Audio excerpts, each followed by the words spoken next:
Hi, my name is Carly Preisner, and today I'll be discussing sign language. So, who can use sign language? Well, any person that has a developmental disability or delay can use sign language. It's typically used with those who are deaf or hard of hearing, but it can also be used with those on the autism spectrum who are nonverbal and do not have another method of communication. So I'll be focusing on the use of sign language with those with autism spectrum disorders. So some of the cons of using sign language with those with autism include that some children with autism or people with autism in general have fine motor delays. So teaching them how to use a sign can be very difficult because they don't have those fine motor skills to really manipulate their fingers and form signs. So that is a con.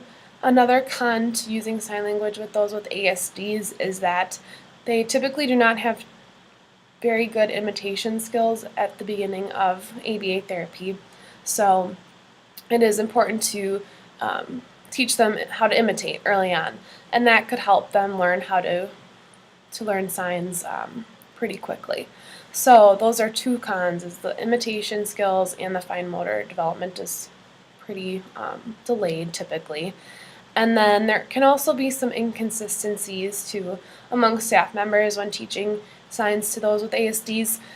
Some staff members might manipulate their fingers in a different way compared to another staff member, and then they may be teaching the sign incorrectly to the child. So those things can happen. Some cons, so those are some cons. Some pros to using sign language are that they're portable, so you don't have to worry about a device such as an iPad or a PEX binder and pictures. You just have it on the child's body all the time, so it's very easy to bring with in other community settings. You never have to worry about keeping an iPad charged with this. Sometimes iPads will die and then you're left with nothing, so this is very easy to keep with the person because it is on the child's body. Another thing is that it can be pretty easy to teach through the use of video models, and that can really help with the consistencies when teaching staff members as well. So creating video models of yourself making the sign and then sending it to staff members to maintain consistency can really help as well.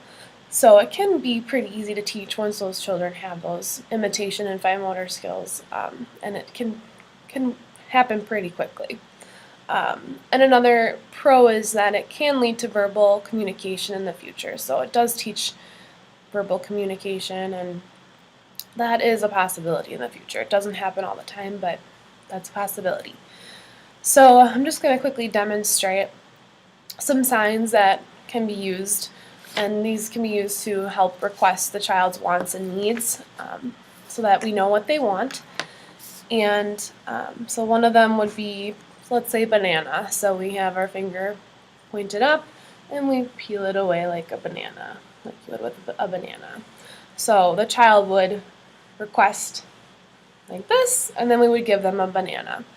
Another possible sign, and this is what I've used too with a lot of kids, is the sign for potty, so that they can initiate that need to go to the bathroom, and then they can immediately go, and that can really help them.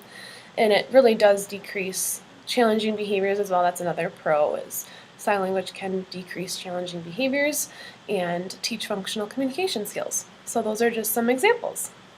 Thank you. Have a great day. Bye-bye.